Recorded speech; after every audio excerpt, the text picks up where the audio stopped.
You reach out slowly, expecting that familiar warmth, that quiet little exchange you shared so many times before. But your cat turns away. Maybe they slip from your lap. Maybe they flatten their ears. Maybe they simply stare at your hand as if it belongs to a stranger. And in that tiny moment, something deeper than disappointment can rise up inside you.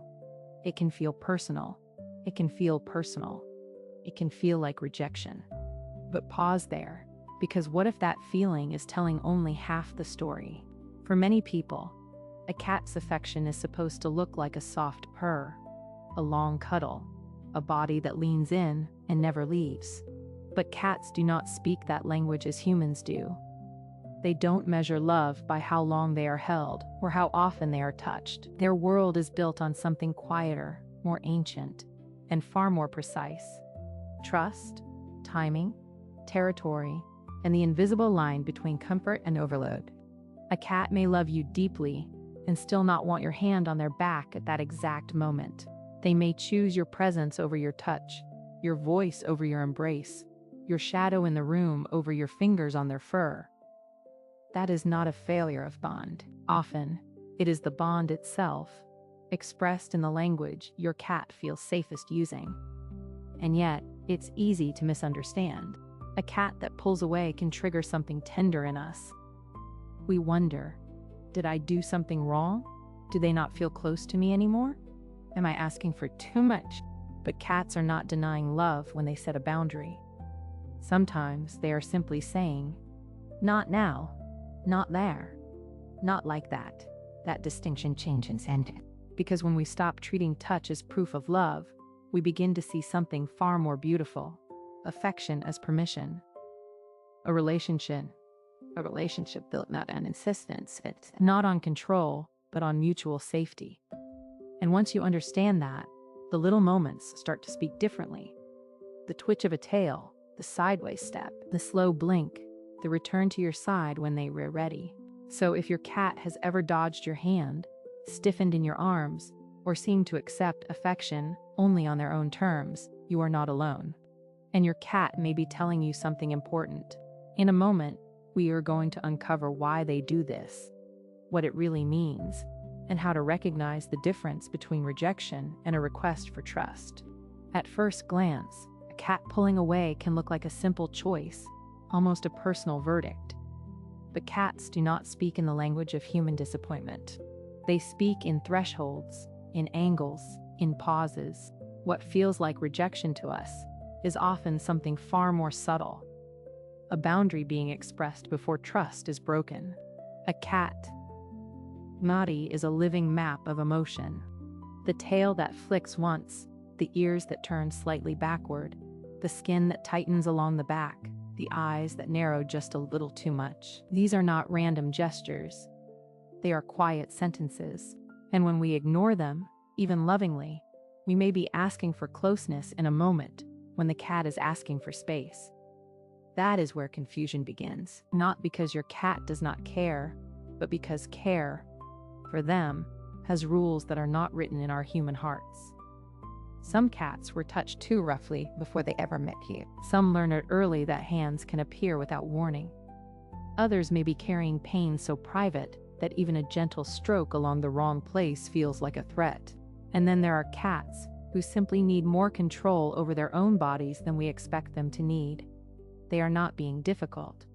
They are protecting something precious, the right to feel safe. If you have ever sat quietly beside your cat and watched them hover near you without fully settling into your hand, you have seen this tension up close. They may want your presence and still not want your touch. They may follow you room to room, sleep near your feet, blink slowly from across the couch, and still decline to be picked up or petted on demand. That does not mean the bond is weak. Sometimes it means the bond is real enough to be honest. And honestly is where deeper connection begins. Not with insistence, not with come here, but with are you ready? That one shift can change everything, because when a cat feels understood, they often become more willing to meet you halfway. Respect in their world is not a luxury, it is the doorway. So pay attention to what your cat is telling you before the touch, not after the pull away. Notice the invitation before the retreat. And if this is something you struggled with, give this a like and stay with me, because the signs your cat gives before they say no are clearer than most people realize. Say no are clearer than. Maybe your cat runs from affection. Maybe they only accept petting on their terms. Or maybe they turn loving touch into a sudden bite. Whatever their pattern, there is meaning in it. And once you learn to read it, the whole relationship begins to shift. A cat's refusal is often quiet, but it is never empty. It carries meaning in the smallest movements. The turning of a head, the stiffening of a shoulder, the tail that flicks once and then goes still. What feels like coldness is often a boundary. What feels like distance may actually be communication. And once you begin to see touch through a cat's eyes, you realize that affection is not always an invitation to more contact. Sometimes it is a request to be understood. Imagine a cat lying in a patch of late afternoon light, body loose, eyes half closed. To us, that picture feels like an open door. We reach out, believing we are stepping into a moment of connection. But for the cat, the moment may be different. Maybe the air was calm a second ago, and then a hand entered too quickly. Maybe a memory surfaced before the hand even made contact. Maybe the cat simply had enough touch from it. Cats do not measure love by how much they can endure. They measure safety by whether their needs are honored. And this is where so many loving people get hurt. They are not asking from control, they are asking from tenderness. They want closeness, comfort, proof that the bond is real. But the cat's language is older, quieter, and far more exact. A cat can choose to sit near you without wanting to be held. A cat can follow you from room to room and still reject your hand. A cat can purr and still say, "Not there," or "Turn it now." That does not make the connection weaker. In some ways, it makes it more honest. If you have ever felt that sting of being pulled away from, take a breath before you take it personally. There is wisdom in pause. There is dignity in letting the cat be the one to come closer. Sometimes, the most loving thing you can do is lower your hand, watch the ear, watch the ears. Watch for the soft approach that only happens when trust is not demanded, but earned. If this feels familiar, leave a like so this message can reach someone else who needs someone else in it. And tell me in the comments, what does your cat resist most? Being held, belly rubs, surprise petting, or affection on your terms? Because understanding begins the moment we stop asking, "Why won't my cat love me?"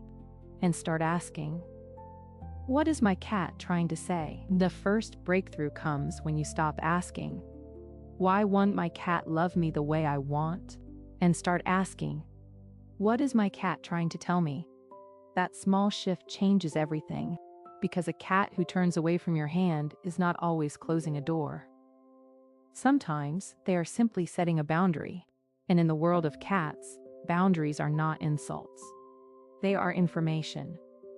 Think about how often people mistake tolerance for permission. A cat may sit beside you for a while, then suddenly leave when the petting lasts 1 second too long. To a human heart, that can feel confusing, even hurtful. But to a cat, it may be as natural as saying, "That's enough for now." Their nervous system is finely tuned. What feels soothing at first can quickly become too much, especially if the touch is repetitive, unpredictable, or focused on a place they do not enjoy. A tail flick, a tense back, ears turning sideways, skin rippling under your fingers. These are not random movements. They are whispered truths. And sometimes the reason goes deeper than preference. A cat with a painful hip, a sore neck, or a tender belly may reject touch because contact hurts. Another cat, shaped by a rough past, may not yet know that hands can be gentle. You may be offering affection, but their body remembers fear. That is why patience matters more than persuasion. Love is not proven by how much contact you can get. Sometimes love is proven by how well you can wait. Watch what happens when you kneel beside them and let them come first. Watch their shoulders, their whiskers, the way their gaze softens when they feel safe. Even a cat that never enjoys being held can build a deep bond with you through shared space, quiet routines, and moments of consent. A slow blink across the room, a head bump against your leg. These are not small things. They are the cat's version of trust. If this is resonating with you, take a moment and give the video a like. Not because the cat always says yes, but because understanding them is its own kind of affection. And if you've ever felt puzzled by your cat's mixed signals, stay with me, because the next part is where the real key appears. How to recognize the difference between no, not now, and never. When you begin to see your cat's refusal as communication instead of rejection, everything changes. The room is still the same, the hand is still yours, but the meaning is different now. A cat that turns away, flicks an ear, or slips out of reach is not always saying, "I don't love you." Often, they are saying, "Not like that. Not now. Not here." And for a creature whose sense of safety is built on control, that distinction matters more than we realize. A cat's body speaks long before any purr or meow does. The tail that tightens, the skin that ripples along the back, the brief freeze before they move away. These are not signs to push harder. They are invitations to listen deeper. Because trust is never proven by taking more than they already give. Trust grows when they learn that your hands can stop before their comfort does. That you can notice the signal, respect it, and remain calm anyway. Maybe this is why some of the strongest bonds with cats are built in quiet moments, not dramatic ones. A cat sitting nearby without being touched. A slow blink from across the sofa. A brief lean of the head into your fingers, followed by a graceful departure. To human eyes, can seem but to a cat, it is a whole conversation. And when you answer that conversation with patience instead of disappointment, you become someone safe. If you've ever felt the sting of loving a cat who keeps their distance, you were not alone. Many people mistake boundaries for coldness, when in truth, boundaries are often the very shape of love in a cat's world. They may choose closeness in short, precise doses. They may prefer your presence over your hands. They may ask for affection on their terms. And that is not manipulation. It is honesty. And honestly, that kind of relationship can teach us empathy. Love does not always arrive as surrender. Sometimes it arrives as respect. Sometimes it is built in the spaces between contact, in the decision to wait, to observe, to let the cat come first. If this is making you see your cat differently, take a moment to like the video and tell me in the comments, does your cat run from affection, dislike being held, bite when touched, or only accept petting when they decide it's time? In the final part, I show you how to recognize the exact moments when your cat is truly inviting touch. And maybe that is the quiet truth waiting at the center of it all. Your cat's distance is not always a verdict on your love. Sometimes it is a boundary. Sometimes it is a memory. Sometimes it is the only way they know how to say, "I need a little more safety before I can come closer." When you begin to see rejection through that lens, something softens inside you. The sting turns into patience. The need to be chosen right now gives way to something deeper, something steadier. Because the bond you share with a cat is not built in grand gestures. It is built in small, repeated moments of respect. The slow blink from across the room. The hand offered, then paused. The choice you give them to stay or step away. And in those choices, trust begins to grow. Not the loud kind of trust that asks for constant closeness, but the sacred kind that says, that is often where real affection begins. So the next time your cat turns away, do not rush to measure your worth by that moment. Pause. Notice the room, the time, the tension in their body, the history they may be carrying. Ask yourself not, why don't they love me? But, what are they telling me? That single shift can change everything. It can make you calmer, kinder, wiser in the way you love. If this spoke to something you have felt, give the video a like so more people can understand that a cat's no is not always rejection. And I'd like to ask you something personal. What is the hardest part for you right now? Does your cat run from affection, refuse to be held, bite when touched, or only accept petting on their own terms? If you want to keep learning the quiet language of cats, subscribe, because there is so much more to discover about what they are really saying when they choose distance, and when they finally choose to stay.